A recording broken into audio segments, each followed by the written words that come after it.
Al telefono il sindaco di Portotolle Roberto Pizzoli. Sindaco, sappiamo che oggi c'è stato un fortunale del maltempo nell'isola di Caveniere, volevamo sapere se c'erano danni a cose e persone.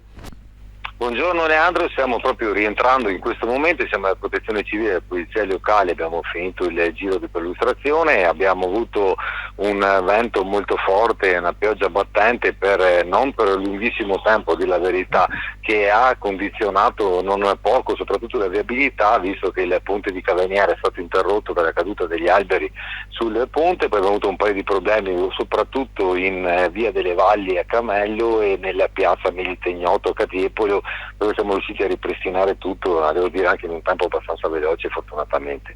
Ecco, la viabilità adesso comunque è ritornata normale?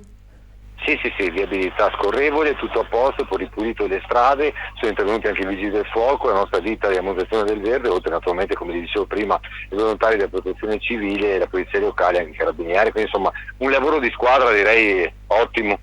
Nessun danno alle persone? No, fortunatamente niente di che. Perfetto, sindaco, come sempre la ringraziamo e come sempre lei è disponibilissimo. Buona giornata. Grazie, buona serata a tutti quanti, grazie.